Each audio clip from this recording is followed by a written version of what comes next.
In a world where blind life doesn't wait, where skills are learned, not given, we don't wait for tomorrow, we do it today. Real skills, real tools, real life. I'm Jeff Thompson, along with Tim Schwartz. This is The Blind Drive. Let's get started.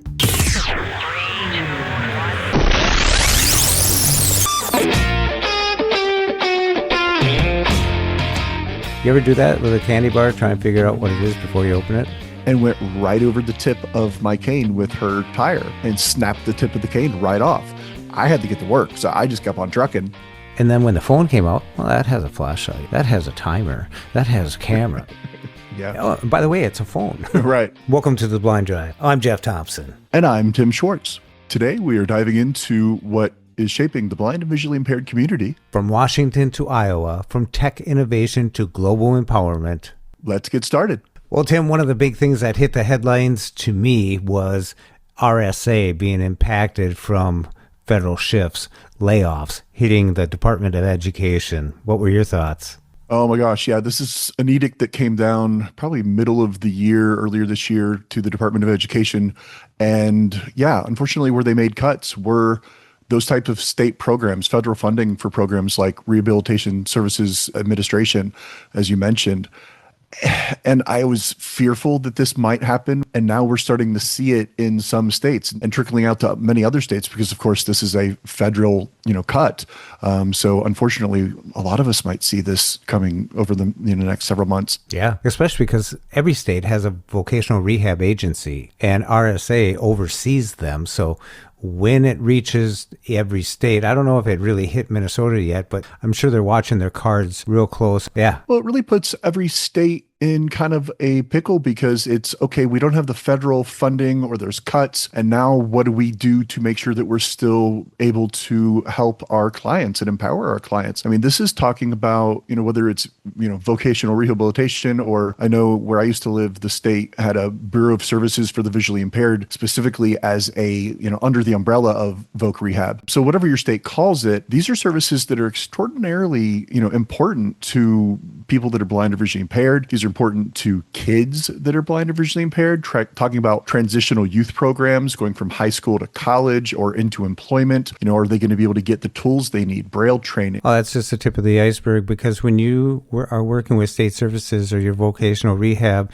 you have access to tools and personnel that can help you decide on what tools are best for you. You can do a technology assessment. You can do an evaluation on which jobs are going to be available and what's the trend that they're going in. What's the pay scale that they're going in? If you need soft skill development, you can go to Adjustment to Blindness Training Center and really dive in and get some Braille skills, technology skills, cooking skills, and O&M. There's so much available through the vocational rehabs that when you jeopardize the funding for these, and I'm sure these agencies are running on fumes right now, looking forward to the turn of the year here to see what happens. So this is very important for a lot of people, a lot of the entire community. I can't imagine being in a situation where I'm looking to get into a job, or I'm transitioning from high school to college or to a job, and I don't necessarily know if I'm going to be able to get access to those services. That's really scary, because it's like, I know there are the people that argue, well, maybe, the government's too much involved in our lives. At the same time, this money is very important to be able to help those programs and help these services get put into the hands and the lives of people who need it the most, to really make a difference, to really feel empowered and to feel like they're on the same footing as everybody else. We have ages 14 to 21. It's a program for teens that are going to school, and they call it PREETS, Pre-Employment Transition Services. Yeah. And so when you're 14 to 21, you get contact with your state agency. It's a good guideline to follow, a mapping for you to bridge the gap between high school to college and the workplace. And that's kind of the safety net that they have. But more so than that, it's a vehicle for them to accelerate and achieve their highest potential. Yeah, and without programs and services like this, it's going to be so very difficult for youths in that type of situation to get what they need. Who's making those decisions if we're laying off or cutting jobs and cutting funding and all that kind of thing from the top down? It's a major reshuffling for the states and even some of your county offices where some counties try to get state funding. Well, if the state can't fund the counties and the state isn't getting funding from the federal government, where's the funding coming from? Yeah, typically states get matching dollars, Right. from the federal government. So where this goes, I don't know. But you mentioned something about losing your eyesight. At one time you were using, audio or Zoom, and then down to, basically no sight. Right. So, well, let me start that over. You mentioned something about the progression from, losing sight and using certain technology all the way to no sight. So you have to change your technology and stuff. And that brings up Iowa, where they're having a debate right now where Stacy Cervenka, where we were scholarship winners at the National Federation of the Blind together. And now she's the director of Iowa, and they're starting to make informed choice on whether you use sleep shades, or some people call them learning shades. And this is something that masks all the light and everything from your eyes while you're going through training. So you're going to learn non-visual techniques. And this is what I did for training when I went to Blind Incorporated. And it really makes you focus on using non-visual techniques, of course, because you can't see anything. Even in your mobility, your woodworking, cooking, everything like that, it's all done that way. Your drop-offs out in the middle of nowhere, and you don't even know where you are, but you make it back. So it really builds confidence. On the flip side of that, they're switching it to it's highly suggested that you wear them. So they're giving them a choice, which I think is good for today. And Tim, you read the articles. What do you think about this? Oh, I definitely have opinions on this as well, because I did my initial orientation and mobility training at the Cincinnati Association for the Blind and Visually Impaired. And I definitely feel one way about this. And I've spoken to many other people that feel actually similar or differently than I feel. Because when I did my orientation and mobility, we used this same type of mask as well. They put me in the middle of the city in Cincinnati, and I put the blindfold or, the mask on, and I had to navigate. Now, obviously, this was after I had been trained on some basic cane skills. So I wasn't going out there, completely blind. Blind. I was trying to not use that, but yes, to pardon the pun, going out there totally blind. But I was trying to not go out there devoid of some cane skills. We did a lot of that indoors and without a blindfold at first. But when we really got into it and I understood and felt more comfortable with the cane, there went on the mask and I had to figure it out. And I will admit it was very scary. I didn't have any kind of panic over it, but it was quite frightening because I was already at the time dealing with the idea of the vision loss that I've had to that point. Is my vision going to get any worse? The doctors weren't sure. I may lose more vision. I may lose all of it. I may lose no more of it and be where I was forever. So I was in an unknown place at that point, and that was a bit terrifying. But I'm happy that I did the training that I did in the way that I did, because it really did force me to utilize my skills, to really pay attention to my surroundings, listen for important cues, truly be feeling and navigating with my cane, and really having a better understanding of what I might need as far as skill set if and when, unfortunately, I might lose the rest of my vision. And in my case, that did happen. And so I'm very grateful for that. However, at Cincinnati Association for the Blind, for many years, I was in a work age support group where it was like a transitional work. If you were blind, but you were trying to get back to work or go to work, maybe you lost vision recently, whatever the case may be, people would go to this meeting to get support on that. And, I was there for, 10, 12 years, and ultimately became a mentor after needing the actual services for so many years. And there were people in there that said, yeah, I went through my O&M training and I asked for a different trainer, or I just said the heck with it and I quit because they tried to put the blindfold on me and it freaked me out. I panicked. I can't do it. One of those people I know has retinitis pigmentosa, and she felt probably her vision would grow smaller and smaller over time as that window of vision would shrink. But she just couldn't wrap her mind around it emotionally, mentally. It put her into a panic and she just couldn't do it. So I completely personally can understand the benefits of putting this mask on and going out there totally dark and learning the very best you can to make sure that your skills are absolutely in as best as they can be. But I've talked to people who've had the other experience of saying, you know what, I get it. I understand the importance, but it wasn't for me, at least at first, because it just freaked me out and I couldn't emotionally handle the idea of not being able to see anything while I trained. Now, when you have people who use that criteria for not going to the center for training and then settle for an O&M instructor to come out, once every 2 weeks, once a month or something, to get 2 hours worth of training or something like that, where you could get adjustment to blindness training at a center and really dive into it there.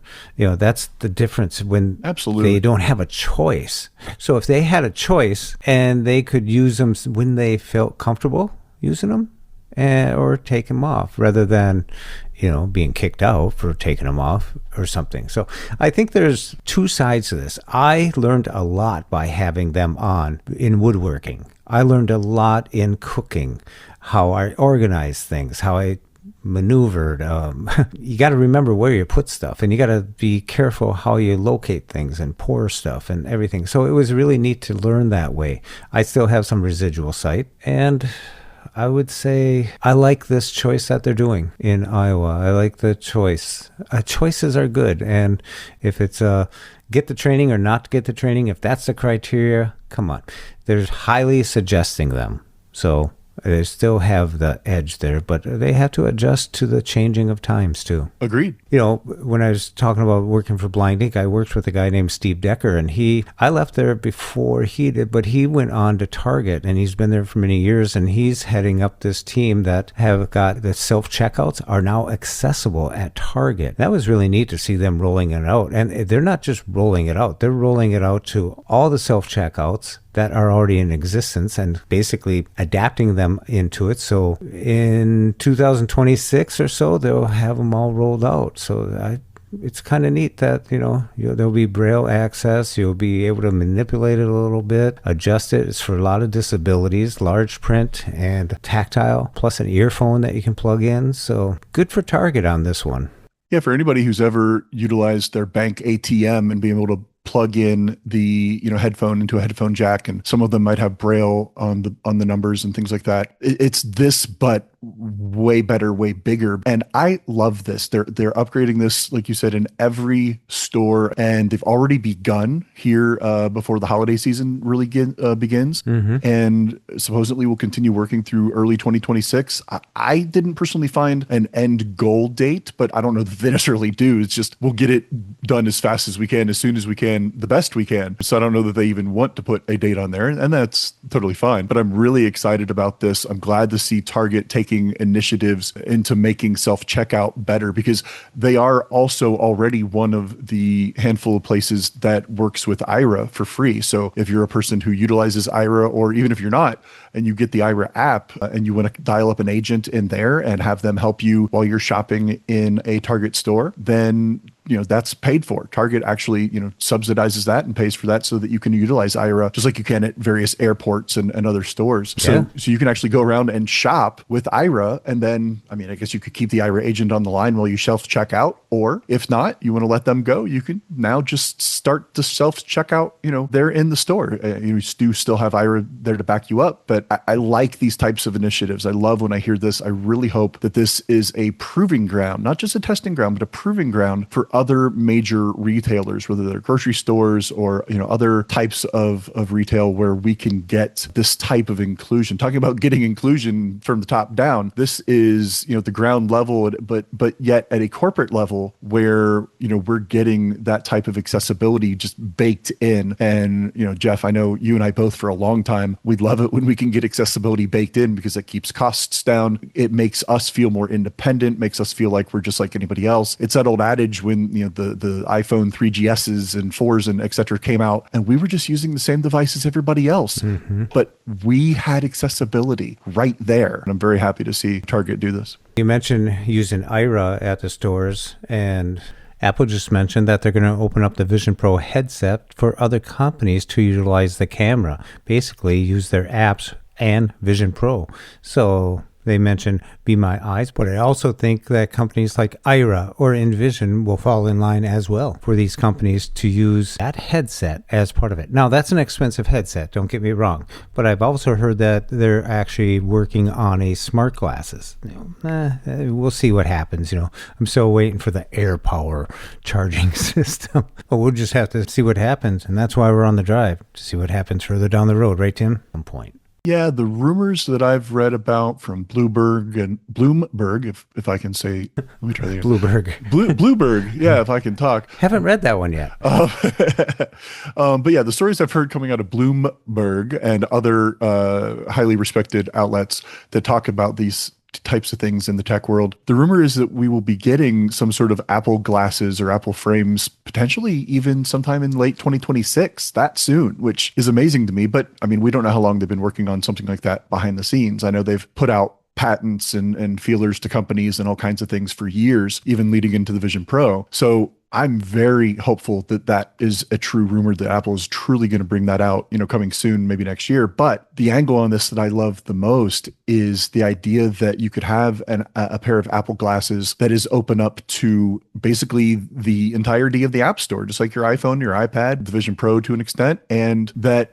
companies that have apps that can access the camera will just be able to have an ability built in that they can redesign their app to work for an Apple Glass. So for example, with the Meta frames, from my understanding of it, they partner with companies. So they partnered with Be My Eyes. They've partnered with other companies, even non-visual like Audible, to put those within the framework of the Meta frames. And at the moment, they haven't really opened it up to like a full on, their version of an app store. The promise of this, hopefully with Apple, would be is that these companies could just say, oh, Apple glasses. Yeah, we have a camera in our app that people can rely on, whether it's photos, videos, or assistant type apps like we utilize in our community. So yes, you could absolutely see Microsoft put Seeing AI available, on an Apple Glass, or Be My Eyes, or Envision, or, you name your favorite AI or, visual help, or, whatever type of app you can think of that can aid you visually. If it could just be it could even be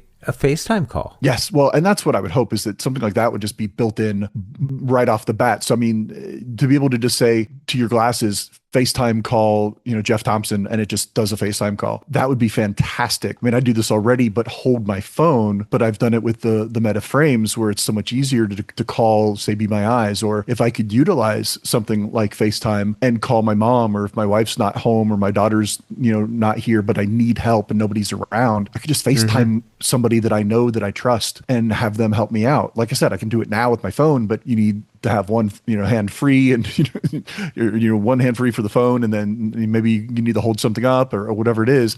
So be able to do that hands free and built into a product that's just made for everybody, but we have access to. There's that key point again, something that's mainstream that we happen to get accessible access to.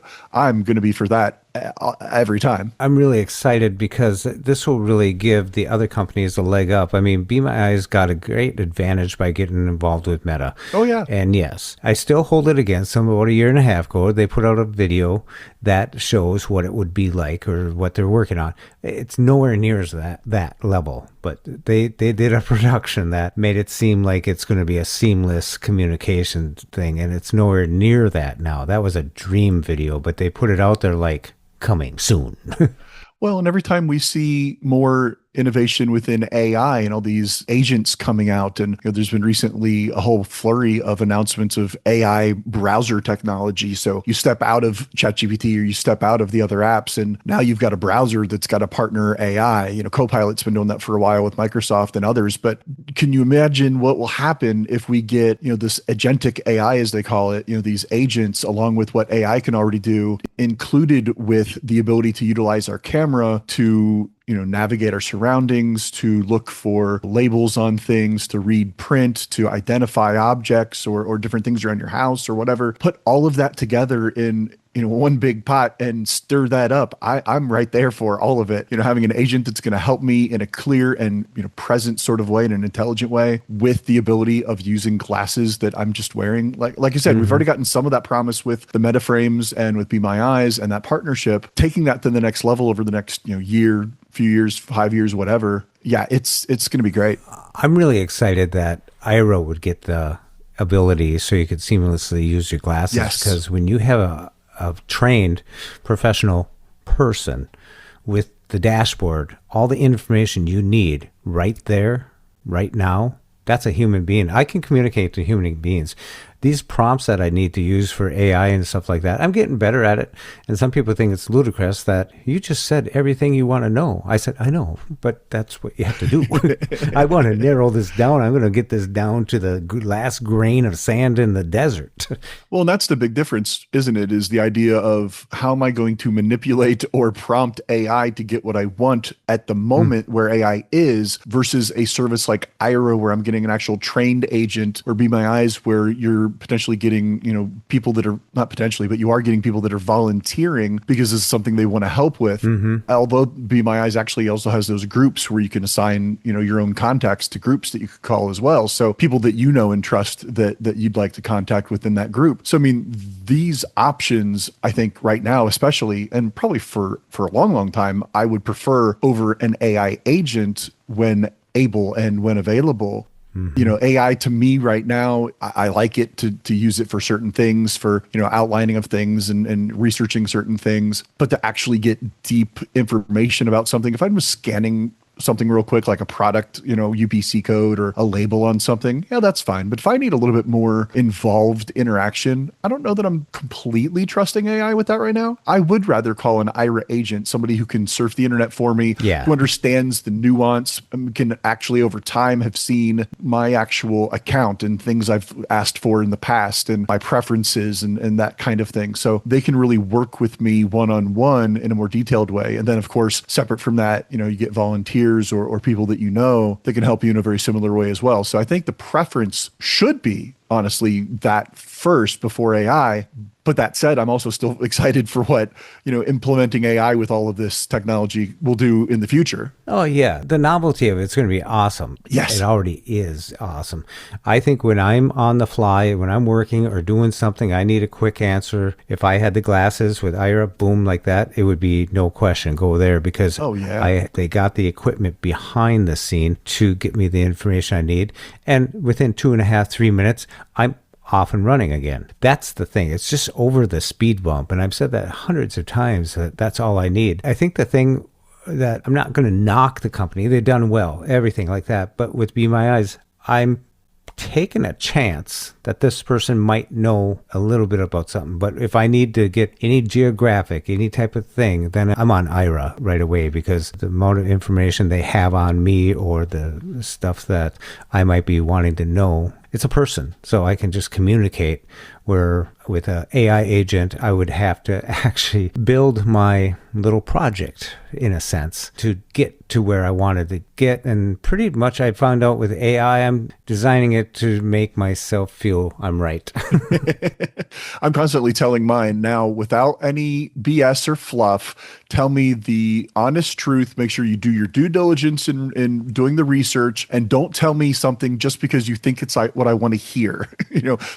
I've never said that to an agent. Yeah, right. I say some form of that or another once in I shouldn't say once in a while, more often than I probably should. But yes, if I'm calling an agent or even just FaceTiming my wife because she's out somewhere and I need some help, I'm not putting all the now, Jennifer, you make sure that you tell me only what I really need to know in an honest, truthful way. No, I'm not telling my wife that. I I don't want to be in the doghouse. No. We're talking about smart glasses too. And in India, there's a college that is providing smart glasses to their college students. It's mostly science stuff and all that, but they're doing this. And when we were talking earlier, you mentioned, VRs with them having their funding. We don't know what's going to happen with RSA and the VRs yet, really. But if the trickle down happens and stuff like that, is having smart glasses going to be beneficial, or is it just more novelty. So I'm glad that India is doing this at the college, because we can sit back and see what happens, what the outcome is, what the feedback is after some extensive use for college students to be using them, where it's just not fluffy. They're not checking out, baseball cards, or nothing against baseball, or, they're not seeing if it's a Baby Ruth or a Butterfinger. But you can tell by tactile, you know what I mean? And we got Halloween coming up, so we'll be checking out. You ever do that with a candy bar, try and figure out what it is before you open it? All the time. I've gotten pretty good at knowing what they are by touch. Yeah. And when you have a group of people with sighted people mixed into the thing, they always come in to just glance and take the good ones, right? Like that. Boom. We have to take some and figure what we got. No choice. But that's kind of neat that they're providing them to college students, where I think in the United States here at the VR level, I don't see too many students receiving smart glasses. I know some received Aira services to help them, mostly in the workplace. So this is a good test. This is a good something to see how it comes out at this level. I'd love to see that here. I know that, Meta's only been in this arena for probably about a year-ish or so, and really has started to take off just here recently with their Meta frames. And as we just discussed, with the possibility of Apple finally getting into the Apple glasses realm as well, this would be fantastic to start happening here, especially like we talked about earlier, as you mentioned, the issues with the Department of Education and RSA and funding, and how that's going to trickle down, to the actual client, to the users. And if we can get where universities and colleges are saying, all right, as part of us wanting to make sure that you have the accessible things that you need to get your education, to actually come to school and be a part of the class and be able to study and learn and work alongside your fellow students, we're going to invest in some sort of smart glasses. Now, right at the moment, the Meta frames, depending on which ones you get, are $400 to $500 or more, I believe, depending on, like I said, depending on which one you get. We have no idea what Apple Glasses type price would look like, but we can assume at least that same amount if and when they would come out. I could see universities and colleges saying, okay, you know what? You worked with your state VR or even on their own to help you get maybe a Disability Services Office. Yeah, with the Disability Services Office at your university or college. They've worked with maybe state VR or other agencies, or just maybe even on their own with funding to get you a Braille note taker or something like that, or to get you any other type of device that you need. Maybe it's JAWS that they have, maybe not you personally, but they have JAWS enabled computers in a computer lab. I've seen that within a couple of different colleges, universities. And so if they could expand that and say, all right, we'll be able to get you funding, or whatever for, $400, $500, $600 to get you a pair of smart glasses that will be able to help you in the classroom and with studying and whatever else you need it for. I think that's fantastic. And then every 2 hours, it'll be, thank you for attending the University of Minnesota. Be sure to check out the student union. The burritos are half off today. Yes, exactly. But advertising, oh gosh, don't give any ideas there, Jeff. No advertising within our smart glasses. Meta will be all over that. Do you need directions?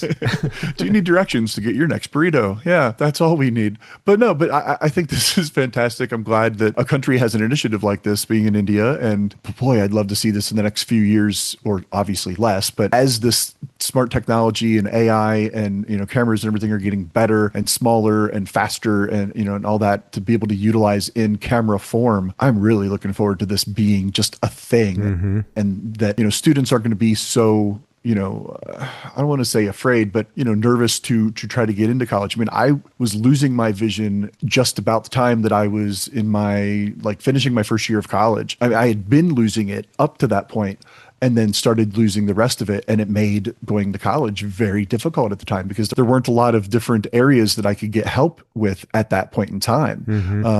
Disability services on campus, it was there, but not what it would be today. And so unfortunately, I walked away from that. I went into the private sector, got some good jobs, thankfully, but then I had to fight with, the state side of things. I shouldn't say fight. That's not maybe fair, but you know what I mean? Just trying to get services from county, state, federal levels and all of that, rather than having the help of university. And I might have gone further with it if I had been able to get some more direct help from the university. Yeah, universities, they've worked with students before, so they know what the ropes are. They know what it is, and they know how to help advocate for you, because that's what they're there for. When we're talking about all these services and tools that we use, whether we're using note takers or computers or JAWS or anything. One is the cane, and that just had a big celebration here in Minnesota and across the nation. We had White Cane Day. It was on October 15th, and that symbolizes when the governor makes a proclamation that that's going to be that day for them, the White Cane Day. And I went to the Capitol in the Rotunda, and we had speakers, we had vendors, exhibitors, I should say, some people from the Disability Services, other people from the Talking Book Library. We had NFB there, we had ACB there, and some other groups. And then there was blind darts, blind sailing, blind hockey, a bunch of others were there. It was quite an event. So a lot of students, and I have to hand it to, you're mentioning like districts and stuff like that. Well, the districts sent their students too. So there was, I don't even know how many were there, but we had voices, different age groups and everything were there. Some people, it was their 15th time there. Some people, it was their first time there. So it's bringing awareness to the white cane. I mean, that's one of the simplest tools, and probably the one that hasn't changed hardly much at all, whether it be the fabric that it's made out of or the tips that they have or the sizes that have grown. It was really neat to be there. A lot of people witnessed people with white canes all around the Capitol. And then we walked over to the Department of Transportation. That's where all the sports and leisure activities were held. Yeah, it was quite an event. Yeah, Jeff, when you told me you were going to participate in that event with the state capitol, that I was really jealous because I haven't been able to attend a White Cane Safety Day event in a couple of years. I have done some things in the past to celebrate, National Blindness Awareness Month and things like that. So yeah, I really wish I could have been in attendance at something like that this year. Hopefully I'll be able to do it next year. But in the past, I've attended certain events that were held actually at a local fire department where they had the mayor come and talk. They had representatives from the local associations for the blind. And like you said, students from some of the surrounding school districts and a couple of, one of the local blind schools. They brought some people in or kids in from there. And it was great. Like I said, between the mayor speakings, there was other people that gave speeches about why the white cane is important to them, why, access to accessibility is important to them. There were cane demonstrations so that you could, anybody just passing by there at the fire department, they had signs up. Firemen were there, trying to corral people in and get their attention so that we could actually talk with them directly and show them, hey, this is what the cane's all about. Don't be afraid of it. Don't be concerned about us with it. We've been trained to utilize it. It's nothing that you have to be afraid of, nothing you have to run from, but it's also something at the same time you need to be aware of. We don't need to have awareness about the white cane. We know what it does for us. It's bringing that awareness to the public and letting people, understand not just obviously what it is. They know what it is and generally what it's for, but how do we use it? How does it work for us? How important is it truly for the life of someone who is blind or visually impaired? Mm-hmm. I mean, I remember many years ago when I was working downtown Cincinnati, I had the green light, I had the crosswalk, and I went to go into the street, obviously utilizing my cane. A woman was not paying attention to the fact that she had the red light and I had the crosswalk. She just slowly rolled into the crossing lane and went right over the tip of my cane with her tire and snapped the tip of the cane right off. Now, she was very apologetic. She was very, upset and everything. I had to get to work, so I just kept on trucking. Well, the thing is, you said you broke a cane. A lot of people say, oh, I always carry a spare cane. I mean, okay, I get that. But typically, I don't. Because no, I've never carried a spare cane. The thing is, I'm out and about. I'm going here to there, and I'm doing what I'm doing. It's right. Not. I don't carry a spare phone. No. I don't carry a spare set of shoes, a spare watch. But the cane is mobility. I get it why some people may have a backpack all the time and they always have a telescopic tucked away. That's great. That's awesome. I don't like using a telescopic. When they collapse while you're using them, it feels like you're falling down the steps. Yes. It's just like all of a sudden you're tapping away, all of a sudden it feels like, void. There's a void. It's just odd. If they're going to college and they always have a backpack, I would highly suggest putting a telescopic in there. Oh, absolutely. Just in case. Yep. But you're probably a tall guy. You probably use a 60 centimeter. I don't know how big a cane you use, but they're hard to stow away. And even the one that I have that folds up, I know where it is every time I go and have it. And hopefully it doesn't break. And if it does, well, I'll figure something out at that point. But Yeah, I've had tips break off the front of the cane or the end of the cane. I actually bowed one myself because I hate to even admit this out loud, but the bus passed me by as I was standing there clearly waiting for the bus, and it passed, and I flung my cane out in front of me just out of frustration, and it actually ended up slamming into the back end of the bus and bowed itself.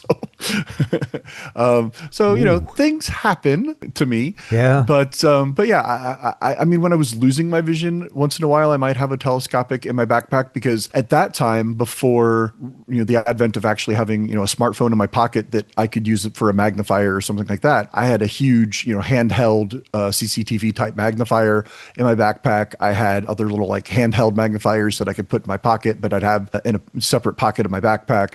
I'd have all those types of different tools in there. So why not throw a telescopic cane in there as well? I had this really thin, cheap, one that I could fold up and just throw in my backpack, in addition to my regular, robust, everyday, cane, just in case. As time went on, I lost the rest of my vision. I have an iPhone now. If I had vision to see, to magnify something, I have my iPhone. So I don't need to carry any of those things anymore. So I stopped carrying the backup cane and realized over time, like you said, Jeff, I really didn't need to. If it breaks, it breaks. When I get to wherever I'm going, I can, make a phone call and get one shipped to me, or, get somebody on the phone that can get me one as soon as I can. And I just have to go on with life. Yeah, I remember the days when I was first low vision, blind. I remember I needed gadgets, man. Uh-huh. I had a backpack. I had the Braille note. I had this, had that, everything. It was gadgets. And today, I have to admit, I carry less with me than I ever would have imagined. Oh, yeah. You figure it out. And if there's people listening that are at that point where you're just losing vision, or you have RP and you're coming to that point where it's getting, nighttime or whatever, if light sensitivity, all this type of little things, there's so many. Everyone's different and no one's the same at this.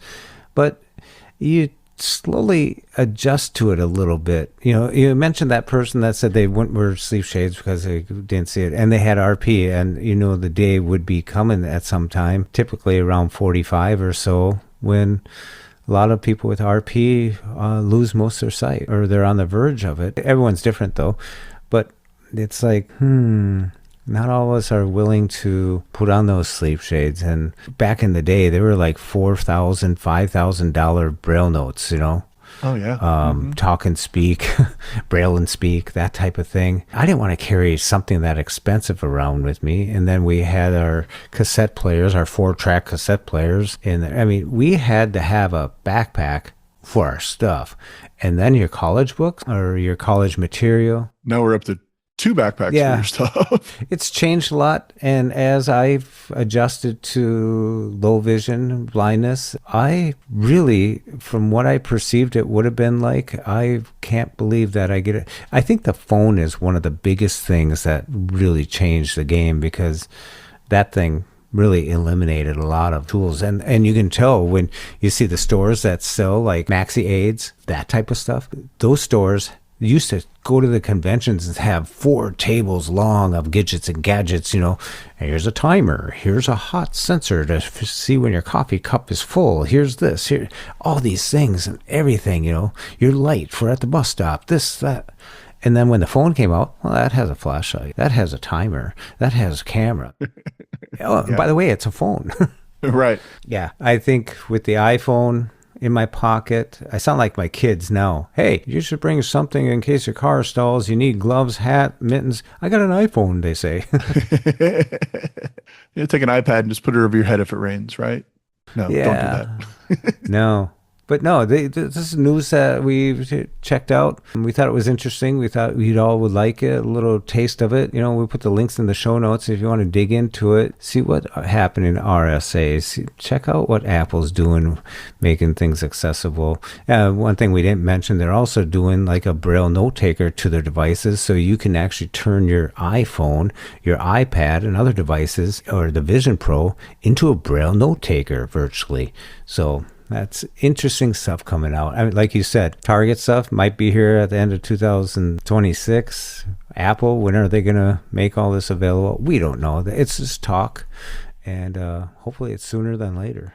I definitely hope that it's sooner and later, and we'll be looking into all of it and tracking it all as best as we can so that we can keep bringing it to everybody out there listening to us, because this stuff is great and this can be, game changing in our lives each and every day. This isn't just, oh, well, it's pie in the sky. What if this maybe happens someday? I mean, some of it, but a lot of this is going to affect us, if not right now, within the next year or so. And these are real things that affect us in real ways every single day. And so I think that these are important stories for us to look at and continue talking about. Yeah, you definitely are.